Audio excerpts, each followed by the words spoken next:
What is up, plastic addicts? Welcome back to the Sci-Fi Model Podcast, episode 2.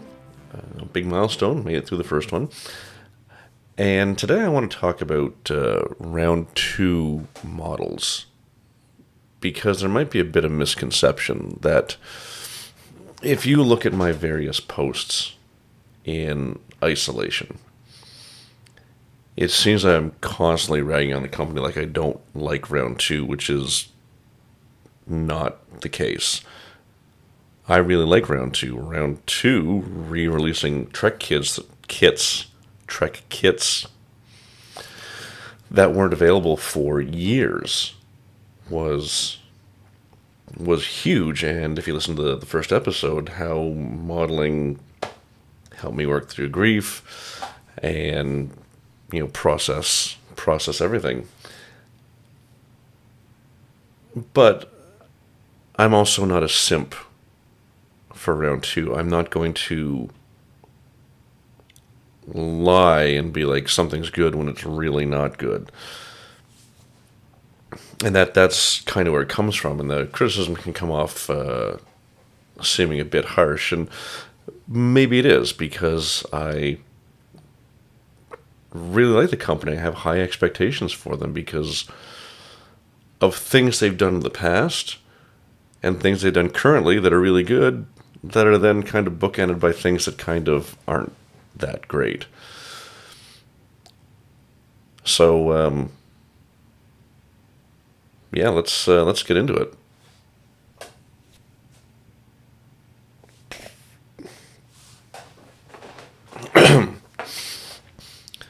So as far as round 2 goes, I'm only going to specifically talk about sci-fi models, of course. I'm not going to get into the planes. Well, I guess there's not a whole lot of planes. A lot of cars, which is great. I'm just kind of looking through this. And I don't really have an opinion on the Star Wars or Space 1999 because I haven't really built them, with the exception of the Falcon from years ago when it was still the MPC version. There was like a Return of the Jedi reissue that I had done, but even then it was an old kit that I had found.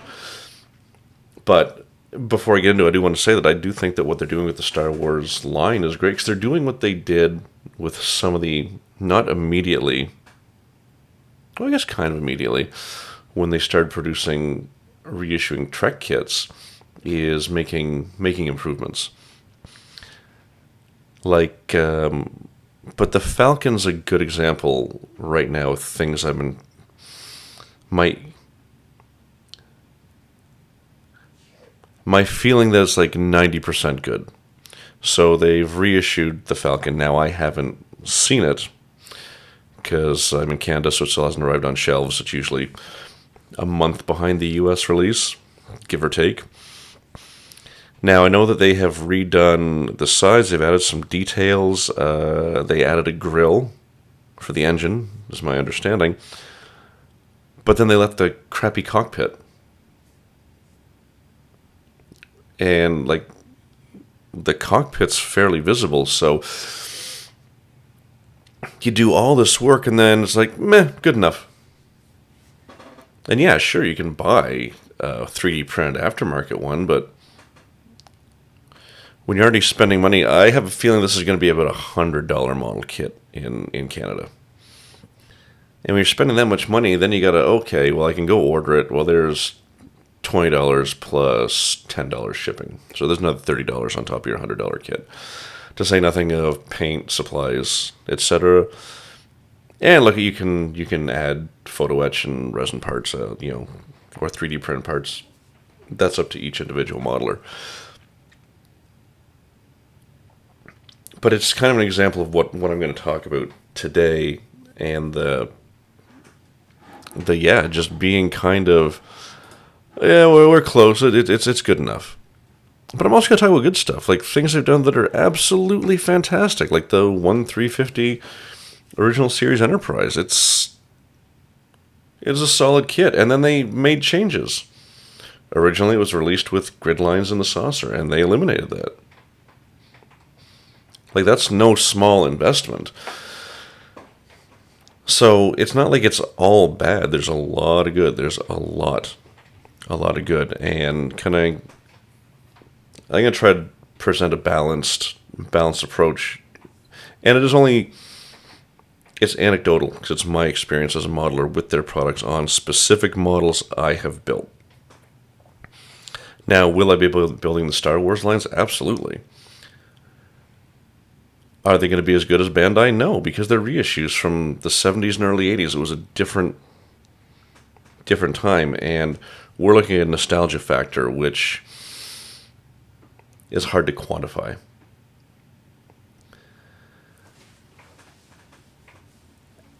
So yeah, like I built, built the X-wing before, but I've never done the B-wing or the Y-wing or any of the TIE fighters, and they're readily available. The price point I feel is a bit high for something that is fundamentally a reissue. Darth Vader's TIE fighter, they put a lot of work into tuning it up. I think the regular TIE fighter and the TIE Advanced and the B-wing are just reboxed and reissued. So it's hard to justify the price for something you didn't have to do any R&D on. And yes, there's still packaging costs and shipping costs and whatnot, but we're talking about a large enough company that scaling is something they can do. So it's not like they're paying the amount of shipping that you and I are paying to get something. So, having said that, will I buy the Star Wars kits? Absolutely. I'm very keen to try them because I never got a chance to try them before. And it's like a second chance, and that's pretty awesome. But let me get into the Trek kits, and I'll do a little bit of preamble with my own experiences. So I can't say the years, but I figure about 2012 they re-released the Enterprise B and the K7 space station, and all the TOS kits, including the Romulan Bird of Prey, which is great because you hadn't seen it for,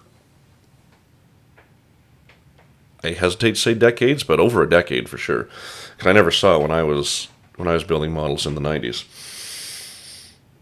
I'm sure there were other ones, but they made some improvements.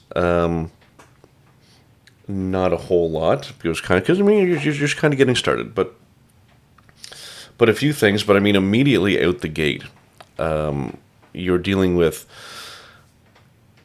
quite frankly, garbage decals. They were like glass. And I remember building the Romulan Bird of Prey, and they're just fracturing, which I'd never seen before. I'm like, what am I doing wrong? Because in my head, I wasn't like, well, the company made a substandard product. And now that could simply come back to lack of quality control or, just more testing. But I mean, the fact is, it was, I understand it's also important to get a product out. But anyway, so decals that were like glass that fractured easily was a problem for several years, on and off with round 2 Star Trek kits. So decals like glass, it was an ongoing issue. It took them a number of years to figure out, but it wasn't on every kit. It was kind of hit and miss, because I built the K7, which was released around the same time, and although there was only a couple decals, they went on fine. So it seemed to vary. And of course, you're finding your legs. You're reissuing. I don't know how young the company was at that point. So I mean, there's a number of factors that you take into account. Because I believe when I look at the About Us on here on their website, founded in 2005, and I don't know enough about their history to know what they started with, but I would assume cars and like we got plastic model kits, die-cast automobiles, slot car racing, model train accessories. So I imagine there was a number of things before they got into the reissues, but don't quote me on that. And as time went on, they did some other stuff, and I know that the Excelsior re-release was very, very hotly anticipated, because they made a number of changes. And they made what was a meh kit into a pretty good kit. making the parts for the NX and the NCC, fixing that shuttle bay, making Aztec decals that were really good. And I want to say that's about 2016. So let's say like a 4-year period where there were some stumbles, but still a lot of great stuff. So you had that, and then you had a kind of a series, a number of model kits where they made them, and they made improvements. I'm like, okay, I like this trend. Like, hey, here's a nostalgia kit. We know there's problems. We're going to fix them. But that seemed to have stalled out in favor of just straight reissues. We'll talk about the new kits separately from that. But after a while, it was just like, oh yeah, because about the same. I think it was before. Pardon me. Before the Excelsior, they did the 350 Klingon bird of prey, and they added the landing legs and different wing hinges. I might be wrong about that. I apologize. It might have always come with I think it originally came with 2 wing positions, flight mode and attack mode, and I think they added the landed mode, which they would have had to for the landing gear. And that's always been a popular kit. It was always a good kit, but they took a good kit and made it better. But then, like I said, there were other ones that were just straight reissues. The Enterprise E, the Runabout, the 1000 scale Enterprise refit, the 1000 scale Reliant, the 537 Reliant, and of course the 537. Now the 537 refit, I understand not putting any work into. Like, I feel like that is just a pure nostalgia kit, because it's not a great kit. It doesn't go together well. It's hard to build. But hey, we've had a lot of requests for this, so here it is. We made some decals, but we didn't fundamentally do anything with the kit, except change the base. They added the dome base and rod, which is beautiful. Way better than any bases that ever came with before. The bridge was another one that, they finished it. They made all the pieces. And some great decals. The decals were beautiful on it. So you had this era. It feels like it's a couple of eras. It's launch, improve, and then they've kind of settled into a 2-part system of new kits, a handful of them, and just reissuing old kits. Like, hey, okay, here it is. It's here's a new box. There you go. We didn't really do much to it. And some kits don't need a lot. Some need a lot of work. Like with them having done the Excelsior, I'd love to see a Enterprise B reissue with the 1 or 2 upgraded parts and a set of Aztec decals, and once again you take a model that was meh at best and turn to something great with relatively few modifications, not a lot of investment to make it happen. So, like I said, this is preamble, kind of just, and I'm all over the place because I didn't make any notes. I'm just kind of doing this in my head as rememberings of what order things happened in. So that's kind of the setup, and let's talk about. So now we're going to talk about Let's talk about the good and the bad. And I'm going to start with a new kit. Well, it's not new anymore, but when they did the 1000 scale Romulan bird of prey, this is a great kit. I got a video on my YouTube channel of the build-up. It's one of my more popular ones. It goes together so well. The decals are good. The detailing is good, except for the outer rim windows on the edge. Be the equivalent of saucer edge. So when you look at the upper half, the windows all have raised frames. And the windows on the leading edge, on either side of the disruptor weapon, should be raised windows. But they didn't do that. They just made decals. So you got a lot of detail up top. And then when you look at the edge, the detail's gone. It's just smooth with, decal windows. And so it's like, okay, we did 90% of the work. They'll be fine with that. Now, I didn't know that at first. I built the model, and then I looked at pictures of the studio model. I'm like, well, there's missing detail. And it might have to do with how the kit was molded. My understanding is there's traditional molding, traditional injection molding, and there's slide molding, which, look, I don't know much about it, but I believe it. You see it on Bandai kits where you've got different colors of plastic on the same sprue. So it's like you can move pieces of the mold in and out. But I don't understand it completely, so take that for what it is. But given how the model kit is made, I suspect traditional injection molding prevented the ability to make those raised window frames because the undercuts would prevent you from getting it out of the mold. I'm not an expert on model molding, but that's my feeling on it. And it's like it's so close. It's so close. You did so good, but then you're like, meh, it's good enough. But then, then they released the Defiant, the little 1000 scale Defiant. And I mean, with the exception of the etch lines being maybe a little bit too deep, which is a minor complaint. This little model kit is so good. It goes together so easily. They made the Aztec decals for it. They're clear parts if you wanted to light it. And it's like, okay, if there's a flaw on the kit, I'm not aware of it, nor have I heard anyone comment on it. So, I mean, we'll call the 1000 scale Defiant, an absolute win. Like, just beautiful.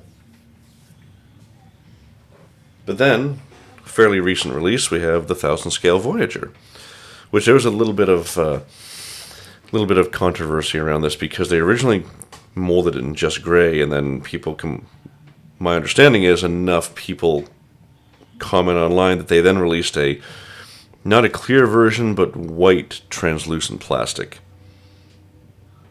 Which, truth be told, isn't the worst thing for lighting because you've already got perfectly diffused windows. So great. So, first things first, they stumbled by not making it lightable. Because, Jesus, who wants to drill those windows? They're so small. Anyway, but then you get into the model. You start building the model kit and you start noticing things. Now, once again, this is still a really good model. But the problem comes down to detailing. On the secondary hull, the recessed areas for the sensor strips have molded in detail. There's a sensor pallet, ahead of the bridge. There's a sensor pallet right behind the bridge. All raised detail. But then the saucer edge is smooth. And you use a decal to simulate the raised stuff. So you have two different textures for the same thing on the same model. And I think the choice to have a seam line right down the saucer edge is, well, that's the biggest reason for this lack of detail. But it is a horribly, horribly bad idea because you lose that detail. Now, like always, aftermarket companies have stepped up, and yeah, you can cut those pieces out and put in aftermarket resin aftermarket resin parts. But I shouldn't have to. It should have just been engineered properly in the first place. Once again, when you're talking about a price point of a model that's about $70, $70, $80. It's not like it was in the 90s where it was like $20 for a model kit. So you kind of missed the mark there. As a whole, when you're not looking at it under a microscope as a whole, it's still a good kit. It looks great on the shelf. You can do things with it. You get the clear clear plastic kit. You can light it. But it's the same thing, that you got the large windows, but anyway. It's a thing, and it's just a miss. It's a miss. Like, okay, yeah, we did this. We're going to release this brand new kit. It's going to be great. It's good enough. It's good enough. It's fine. It's no one's going to care about that.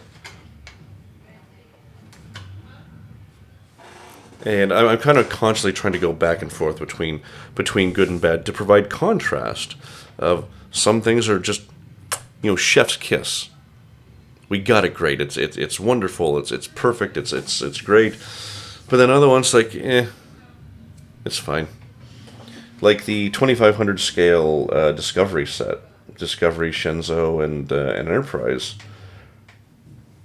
They're small, but they're great.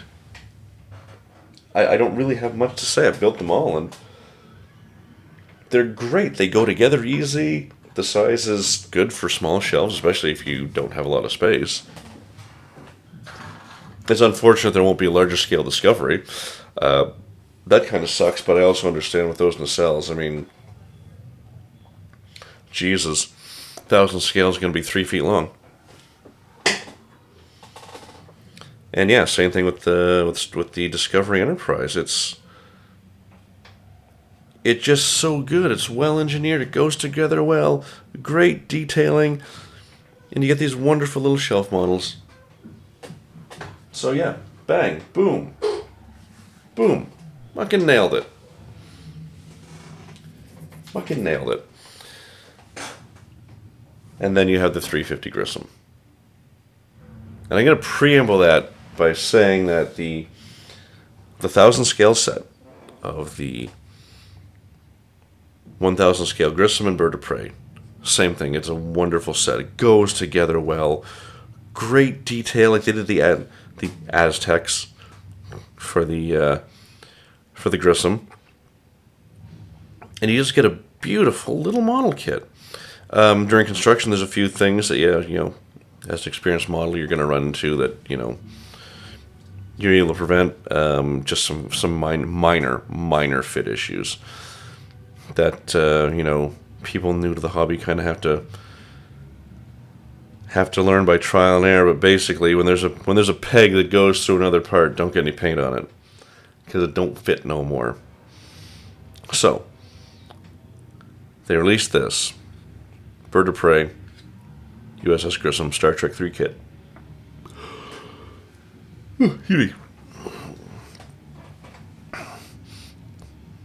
And it's great. And people have been asking for a 350 Grissom for a while. So they make a 350 Grissom. And I was excited. I got it. I opened the box. I took the parts out. I didn't glue it together. I taped it together. So I wanted to see how it all goes together. And they're like, this kit is made for lighting. Great. Clear windows, clear window inserts. I can light this. It didn't come with a hollow rod, mounting rod. It came with a solid cylinder of, chromed steel.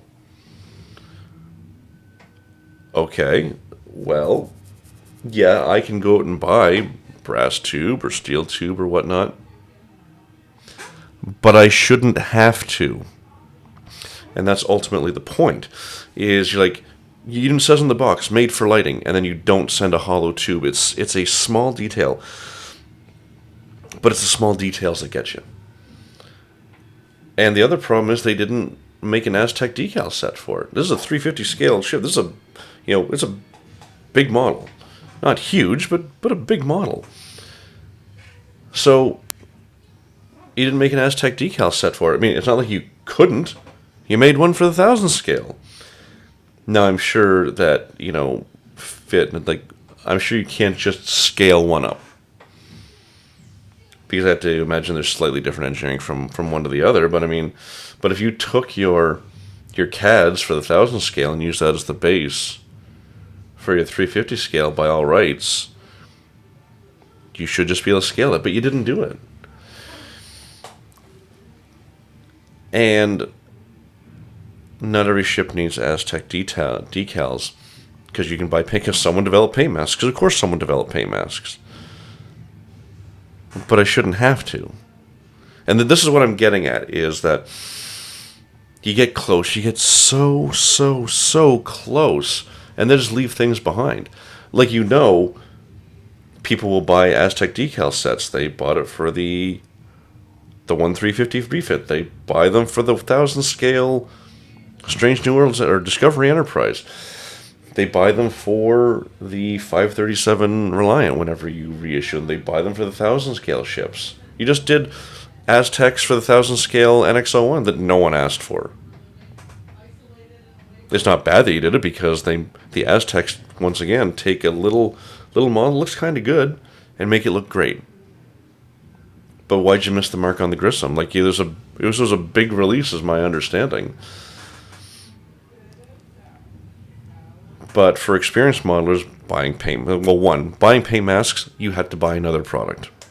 Okay, it's an $80 model kit. And, okay, I got to get paint masks. They're only available from the US, so I got to take into account conversion and shipping and whatnot. So, okay, there's another $50. Okay, now it's a $130 model kit. And I got to buy a brass rod, which isn't a problem, but I either have to find it on Amazon or online and order it, or I have to go to a store and find it. And it's not the cost, it's the convenience factor. Because people who are new to the hobby may not have painting skills, but they can figure out how to do decals. And you fundamentally robbed less skilled modelers of the ability to take something from good to great, by not making a supplemental product that matches perfectly with it, that from other model kits people will buy. What was the thinking there? It's from the outside looking in. It's like you just said, okay, there's a model kit. Wash your hands. You're done with it. It's like sending it with missing pieces. And here's the thing. Here's how you know people will buy Aztec sets that you develop, because the 350 refit and the 1,000 scale refit both used to come with decals, Aztec decals, in the package as part of the price point. You took that out, left the price point for the model the same, then charged $50 for an Aztec set. And people bought it because they want their model to look good. And they don't have to look all over the place to find the supplemental products. Because a lot of people don't even know where to find that, especially if they're new to the hobby. So it comes back to, it's like, you're close, you're so close, you decide not to do something, and I don't understand why. So we're back and forth, good, bad, good, bad, good, bad. Then, last year, the year before, I'm not sure about the years, they released the Galileo shuttle. Fantastic kit. Wonderful kit. I got it and I built it right up. I was very, very keen to do it. And there's the initial release didn't have an interior. Well, big deal. The original studio model didn't either. So, yeah, fine, great. Goes together so well, so easy. It's a bit complicated at the impulse engine at the back. Just the way everything kind of goes together. And I'm not super happy with my fit. But all in all, it went together extremely well. It's a great size. It looks great on a shelf. Galileo Shuttlecraft, another home run. And then, last year, they made an interior kit for it. So if you already had the model, you can buy the interior kit, or you can just buy the whole model with the interior kit. Great. Just a lot of effort.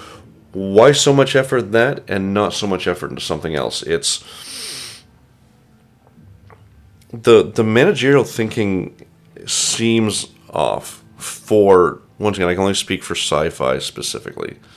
I can't speak to the cars or other kits. But as I said, there's just a lot of cars, so many cars. There's not a lot out from, there's nothing out from Hawk right now. Lindbergh's got some pirate kits. Then you're kind of into all the other stuff. So, yeah, AMT, MPC, cars, trucks, Cars, the Monkeys Mobile. Oh, that'd be fun. Star Wars. Yeah, so not a lot in the way of planes or ships, but there's a couple out there.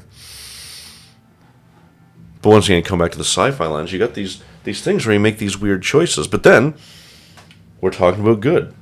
Reissued the Vorcha class from TNG.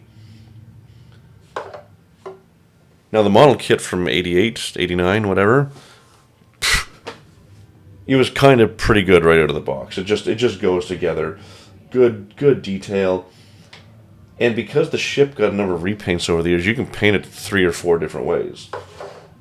So they just reissued that. Was just a straight out of the box reissue, which makes perfect sense. Like, I don't know what you're going to add to it. And the Cardassian Galar class, that was just a reboxed kit. Like, hey, we're going to reissue this. But they made Aztec decals for it. And you take something from bland to amazing. And it's a supplemental set to go with the model kit. So yes, I'm ragging on the Grissom a lot. Just make Aztecs. So all this to say, so it's back and forth. It's like something really good, then something kind of okay. Something really good, something kind of okay. You know, they just did Wonderfest, and you know they're reissuing the 1400 scale Enterprise D, which it's fine. It's a good enough kit. It's old, it's an old kit. They've been reissuing it since 1987. I think they're doing the white translucent plastic, but that's about it. But I suspect fundamentally it's going to be another straight repop, and they're doing the Generations Aztec decals. Because currently, there's no really accurate series Aztec decals, because it was much simpler, and the color changed from season to season, depending on how they did the color grading. So that's coming back out. They got the Cerritos coming out from Lower Decks, which I think is going to be fun. Nice size. Reissuing the Discovery Enterprise as the Strange New World Enterprise, so it's got some, a changed up saucer, some other changes to the models. So, if this is your last chance to get the Discovery version. If you see one, buy it, and buy the decals, buy the Aztec decals while you can, because once the Strange New Worlds version's out, the other one's gone. And what else was there? Give me a second here. Cult TV Man news. And it's just going to take me a second to look this up. And round 2. Okay, so yeah, they also are doing the Katinga version from Star Trek VI, the Kronos one, which for the most part is a reissue of the Katinga class from the 1350 from Star Trek the Motion Picture. But obviously there's different parts on this. Like the engines are different. They're made for lighting, whereas the original wasn't. And there's a photo etch set, or they're including gold foil decals. And that's a unique idea.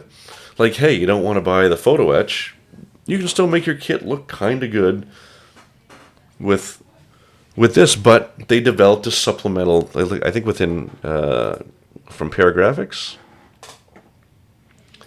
Whoops. Yeah, so they developed with Paragraphics the photo etch set for the 350 Kronos 1 that's coming out. Actually, sorry, it is out. It was August release.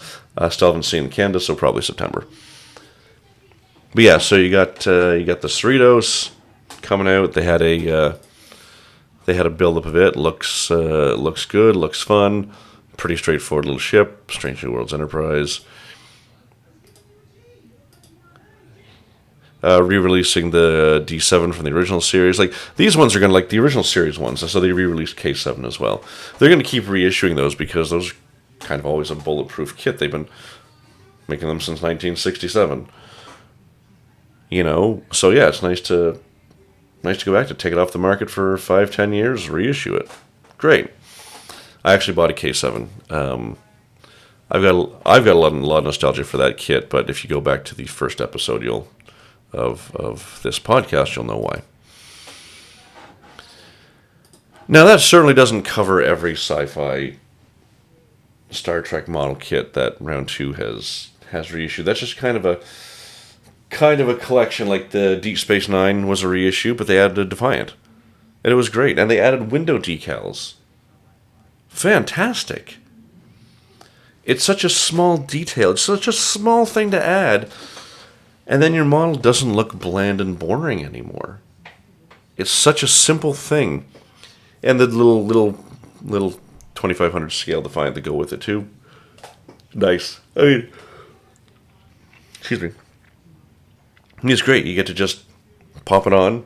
You can have it separate, or you can do it. And then when they did the most recent reissue, they did a Keldon class to go with it. So one more little model. It's such a small improvement, but it just kind of brings it to life. Runabout was a straight reissue, but that kit was always pretty solid. I mean, the way the nacelles go together is a bit sketchy. The seams aren't great. Unfortunately, there's no more 420 scale Defiant. They did a reissue, and from my understanding, the mold was literally broken. So, whatever Defiants, large scale Defiants are out there, that's all there is. What else? Yeah, the Enterprise C has been reissued in clear. Yeah, there's... Look, it's... The biggest point I'm trying to make here is, like I said at the beginning, if you look at my post individually, it seems like I just hating on Round 2. That's not the case. I really like Round 2 because they produce kits I like. My disappointment comes from the fact that you could do better. You make choices that make them less than they can be, and it feels like you don't care. Like, give me your money. It's not good enough. Oh well, that's all we're doing. And I think that having the Star Trek line, like, I understand that sci-fi is a niche and a niche. So, I mean, your sales aren't even going to be close to what you get in cars and trucks and slot cars and all that stuff. I understand the economics of it, but it doesn't make it suck any less. Because when it comes to sci-fi models, Round 2 is good,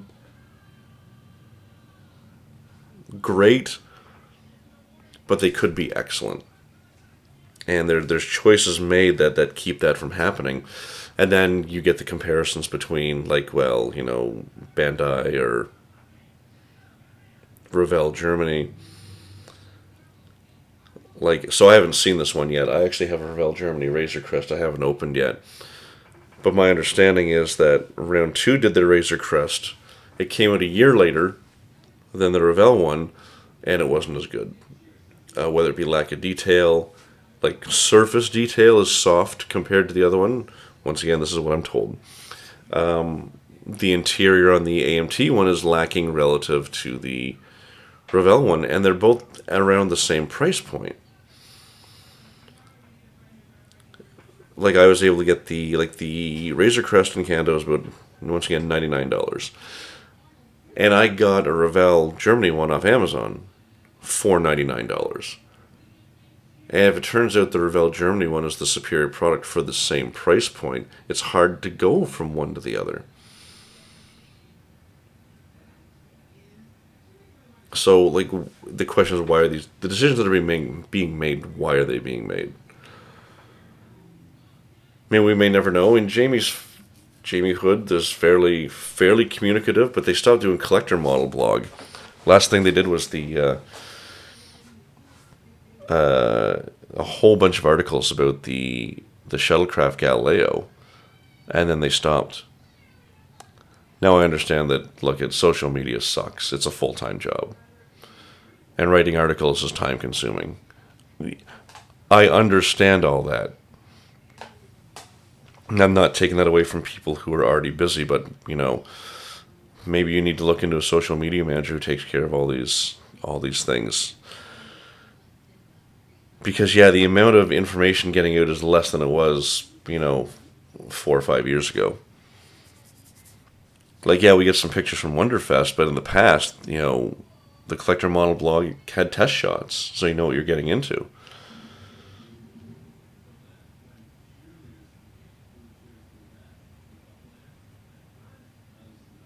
Anyway, all that to say, like I said, what it fundamentally comes down to is I do like round 2. It might not seem like it sometimes. I really do like round 2 because they're producing stuff that I want. Is it perfect? No. Well, I mean, sometimes it is. Does it suck when it's not perfect? Absolutely. Absolutely, because choices were made that prevent it from being great, and that's unfortunate. Especially when there's a lot of competition out there. Not so much for Star Trek, because no one else, I mean, Revell Germany has some licensing, but for the most part, it's all in the hands of, because MOEBIUS, I believe MOEBIUS isn't doing the Star Trek Beyond models anymore, the Kelvin and the Franklin. So that leaves round 2 is pretty much the only game in town. And you're so close to being truly amazing. And that's, so it's not that I'm mad. I'm disappointed because so much work has been so good. So, let's see, we got any message here? No, that's nothing there. But we're modelers, and we soldier on. I mean, we look at, it's not like there's an precedent for this. It's only, in the last, 10 years or so that models, that there's been more focus on being accurate. And look, fundamentally a model is a representation of something. So they're never going to be perfect, but when they're almost perfect, they're pretty awesome. But we're used to having to modify things ourselves or find alternatives in the aftermarket. But like I keep saying, I shouldn't have to. I should be able to go to the hobby shop and buy, okay, there's the model, okay, there's the Classic Enterprise and the 350 scale. Great, I'm going to buy that. And I want to make this is before, like, the most recent issue has all the pieces in it, but prior to that, it came as a production version, you had to buy pieces like the supplemental parts pack to make it the Pilot 1 or Pilot 2 version, and the lighting kit. And there were even weathering decals in the first release. I should be able to go to the hobby shop and just, okay, here's the 8 things I want to build this one model, take my money.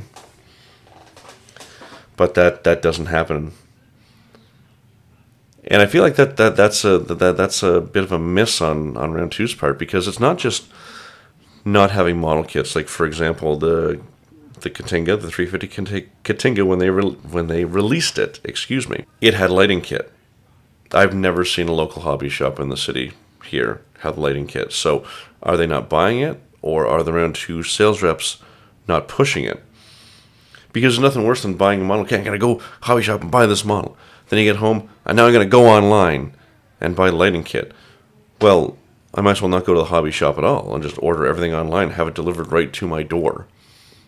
And then that hurts brick and mortar stores. There's fewer brick and mortar stores, which isn't just about model kits, it's about supplies, paint, glue,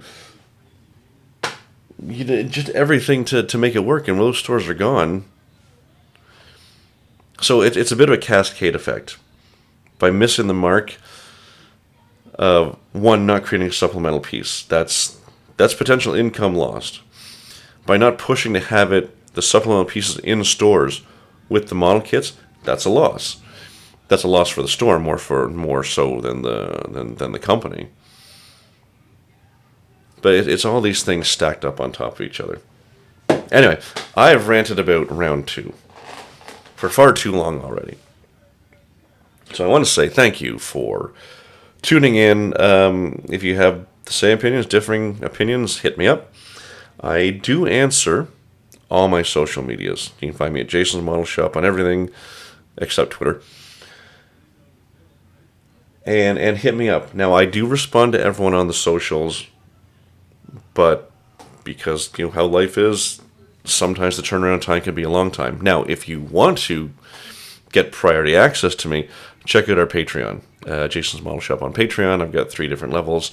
And the first level, the $2 level, is part of that is you get priority access to me. So you contact me through Patreon, I will get back to you as fast as I possibly can. And there's some other tiers with other benefits. So hopefully you check that out. But ultimately, I care more about you enjoying the podcast. So send me feedback, what you like, what you don't like, so we can, these first handful of episodes, we can work through it and make it rock solid and entertaining and something that people want to tune into. Because that's the goal. Because part of modeling is community. I said that in the pilot episode, community helped me. And we need each other, not just for our own, you know, emotional well-being, but, you know, hey, it's nice to be able to have someone to be like, hey, I'm doing this thing, I don't understand, you know. This friend or this acquaintance that you met through such and such has this knowledge that I'm willing to share with you. So yes, check me out on Patreon for priority access. Otherwise, I hope you'll come back for the next episode. I think I'm going to talk about motivation.